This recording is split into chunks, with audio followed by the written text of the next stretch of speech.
Good afternoon, Dashers. Would the student body please report to the auditorium for this month's Visiting Professors Haunt Me?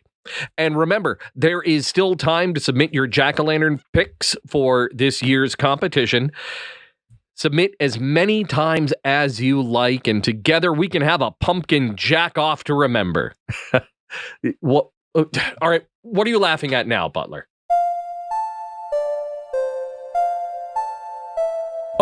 Balderdash Academy, competitive comedy. Good for your health like a yearly colonoscopy. Bring a flask, don't forget your hall pass. If you need a laugh, let me introduce the school staff. Marie Stewart Harmon teaches home economics. See her after class for some home brewed tonics. Sex with me is like Nate Green, cause finishing on top is his normal routine. Coach Steve brings the show's sports knowledge, but he's bad at portmanteaus cause he didn't go to college. Paulie McGill spits words like an Uzi. She wins every game but can't name a single movie. They call him Brady Hunt, the theater guru. He'll always almost win like deja vu. Carla Rose Dubois, you better watch your back. She's notoriously known for teaching music facts. And Bob LeBlanc gets no disrespect. Don't talk back, cause he's technically correct. Yes, let's go. Balderdash Academy, baby. Alright, sit down, class is starting.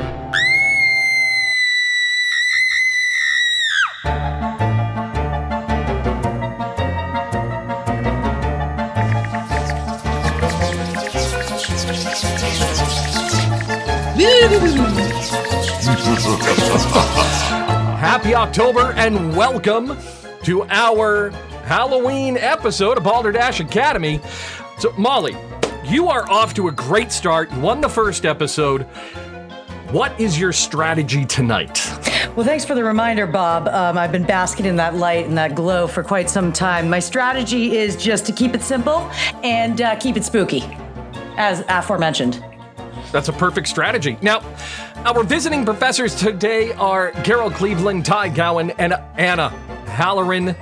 That's right, Haunt Me are here tonight. We're also celebrating my favorite holiday this October assembly, Halloween. And speaking of Halloween, our Pumpkin Jack official pumpkin carving contest is back, and we will have a winner announced on our next show. So whip out your gourds and show us your pumpkins. To enter, just post a picture of your jack-o'-lantern on Facebook, Instagram, or Twitter with the hashtag PumpkinJackoff. Tag us in the post, and the winner's jack-o'-lantern picture will be featured on our next show, and you will receive a one-of-a-kind item from our store. Now, Carol, Ty, Anna have agreed to be the scorekeepers tonight while our faculty members compete for the coveted reigning champion banner. They will perform a series of comedy challenges. At the end of each challenge, our visiting professors will assign points to a competitor they feel is most worthy. They are not looking for the correct answer and likely will not find it, but they are looking for the best answer. The points are arbitrary and can be given to anyone at any time for any reason. At the end of the show, the faculty member with the highest point total will be named the reigning champion. Now, to mix things up for an opening game and to keep our faculty on our feet, I'm pulling a blast from the past. This is a game called Lie Again. Now, Snap.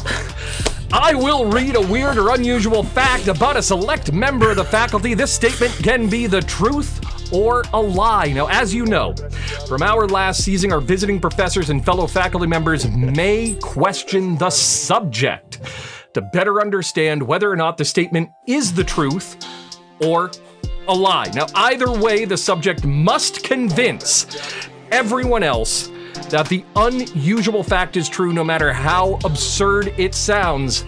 Our visiting professors will award points based on the line of questioning they like best, the conclusions the people made, whatever hits their fancy, they're going to give points on what they like best.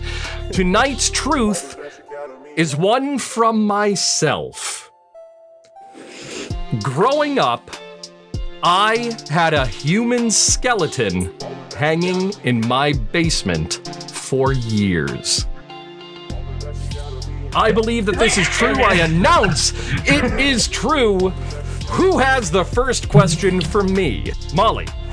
Bob, where did this said skeleton come from? Did it originate with the house? Unlike most houses, it didn't come in from the closet. No. So the skeleton itself came from the teaching lab at the Leahy Clinic in, I think, Lowell. I'm not sure of the actual hospital, but it did come from the Leahy Clinic. Okay. Was it a replica or was it a real, human skeleton? It was a real articulated human skeleton. Marie. How did this end up in your home, Bob? 2 ectoplasm points for Marie. Wow. All right, so 2 for Marie. So it came to my home from my dad, who brought it home from work. Carla Rose, what was your question? I tend to think there's some credence to this because you talked about a childhood friend named Boner. I think this might be one he or boner she. point from Kai. Hi. Yeah. So was That's what we're supposed to do. I get them a lot. Okay, 2 extra regular points. Not I'm honored.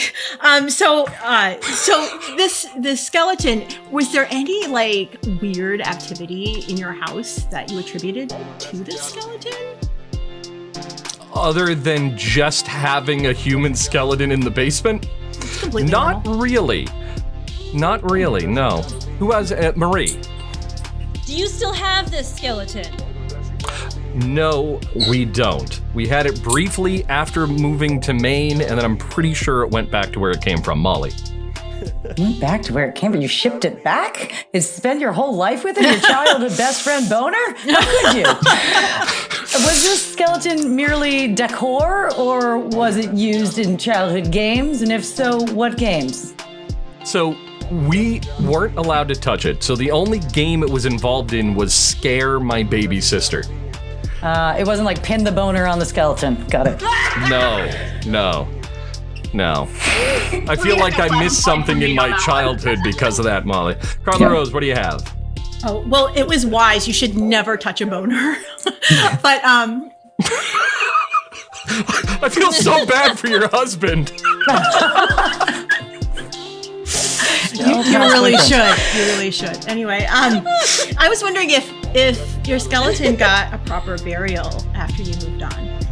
1 point from Likely no. A point for Ty?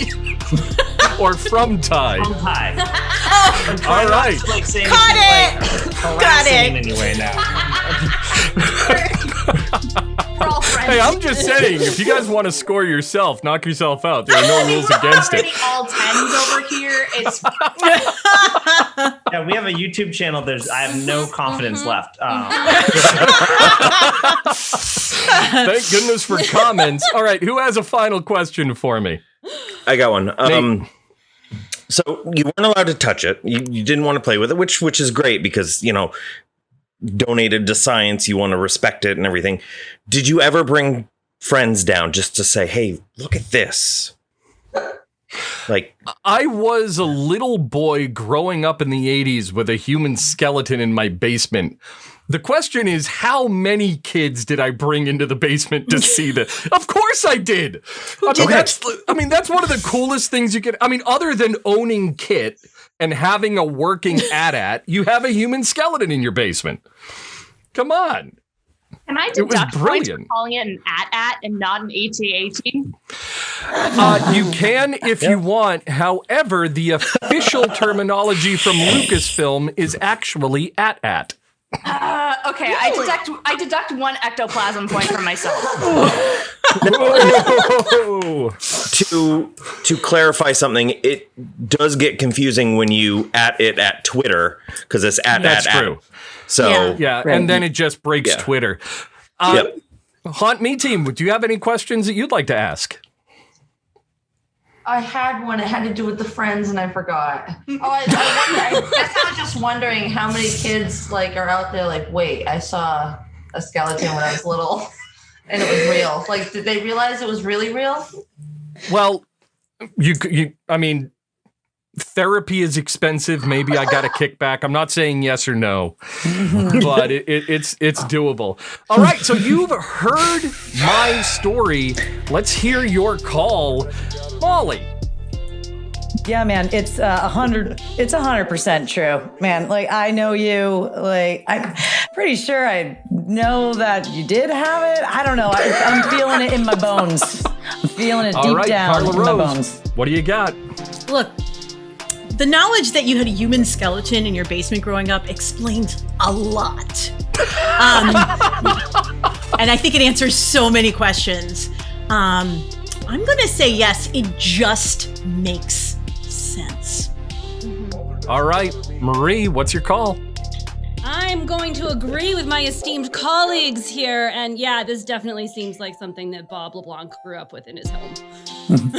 All right, the Haunt Me team, what do you got?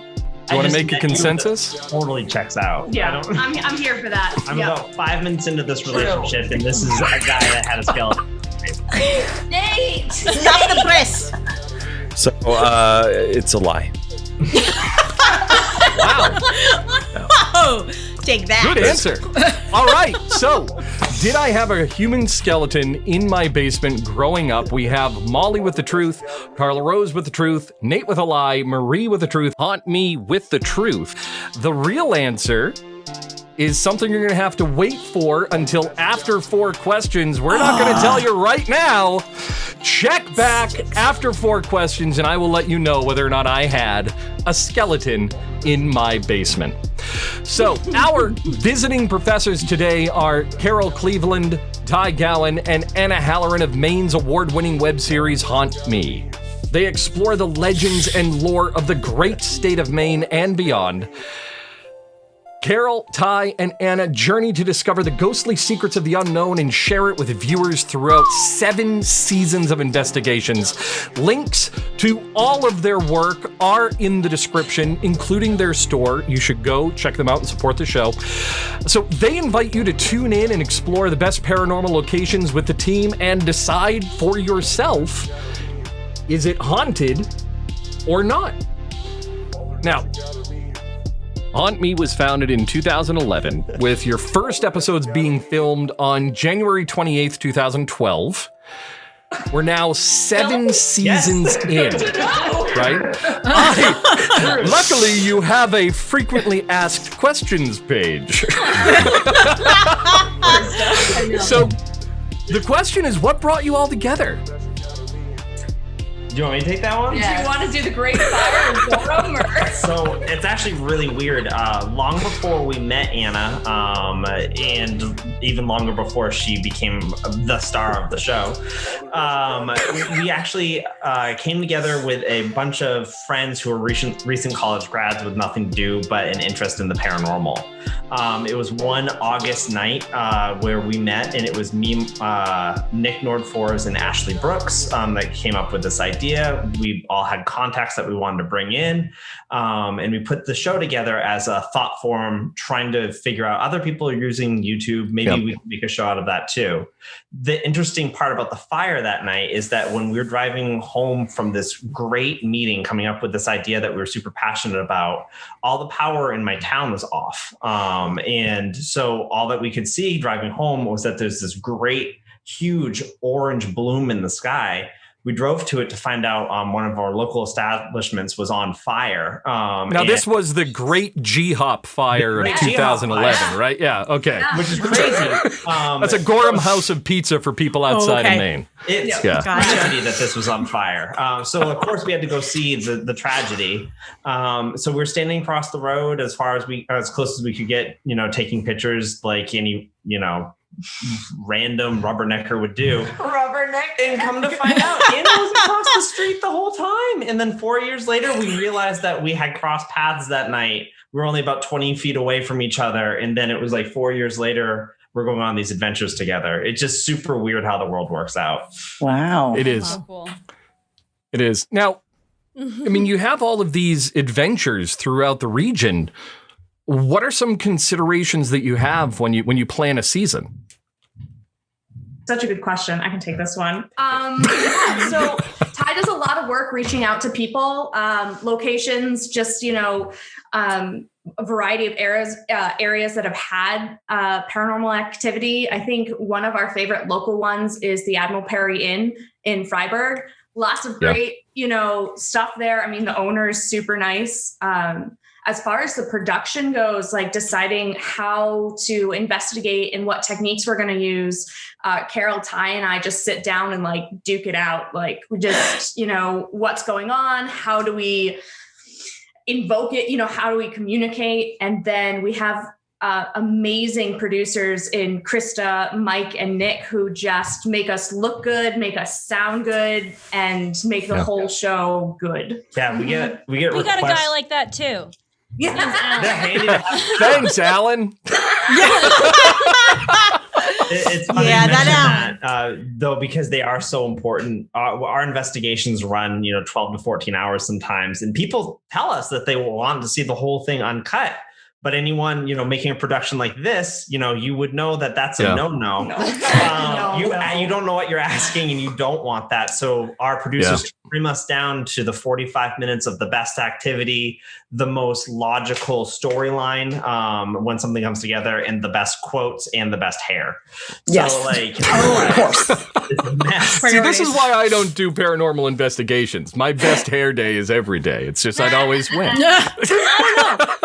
Ty's shining facial good. hair is looking pretty good. Yeah. Yes, yeah, he nailed it today. Touche. Thank you. Yeah.